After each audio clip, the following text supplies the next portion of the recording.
पांडवों को एक चक्रा नगरी में रहते कुछ काल व्यतीत हो गया तो एक दिन उनके यहाँ भ्रमण करता हुआ एक ब्राह्मण आया।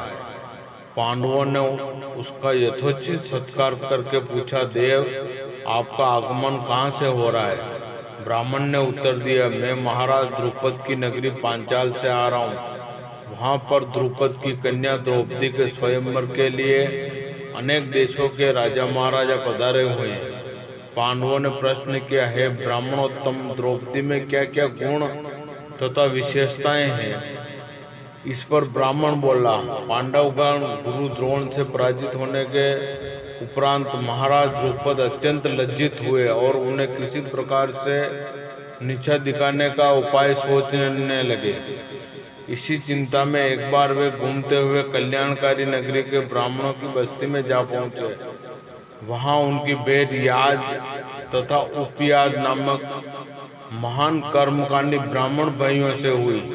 राजा द्रुपद ने उनकी सेवा करके उन्हें प्रसन्न कर लिया एवं उनसे द्रोणाचार्य के मारने का उपाय पूछा।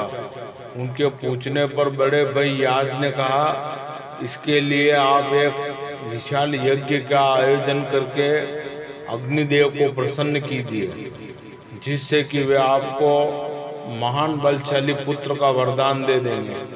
महाराज ने याज और उपयाज के कहने पर यज्ञ करवाया। उनके यज्ञ से प्रसन्न होकर अग्निदेव ने उन्हें एक ऐसा पुत्र दिया जो संपूर्ण आयुध एवं कवच कुंडल से युक्त था।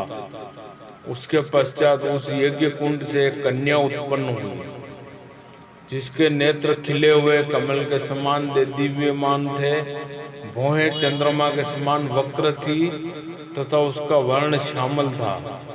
उसके उत्पन्न होते ही एक आकाशवाणी हुई कि इस बालिका का जन्म क्षत्रियों के संहार और कौरवों के विनाश के हेतु हुआ है। बालक का नाम धृष्टद्युम्न एवं बालिका का नाम कृष्णा रखा गया।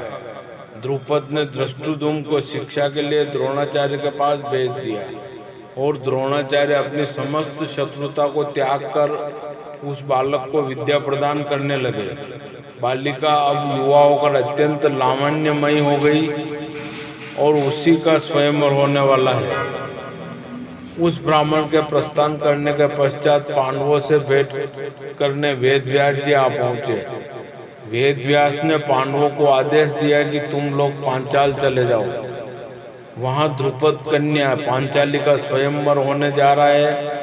वह कन्या तुम लोगों के सर्वथा योग्य है, क्योंकि पूर्व जन्म में उसने भगवान शंकर की तपस्या की थी और उसकी तपस्या से प्रसन्न होकर शिवजी ने उसे अगले जन्म में 5 उत्तम पति प्राप्त होने का वरदान दिया था। वह देवी स्वरूप बालिका सब भांति से तुम लोगों के योग्य ही है। तुम लोग वहां जाकर उसे प्राप्त करो। इतना कहकर वेदव्यास वहां से चले गए। जय श्री कृष्ण। राधे राधे।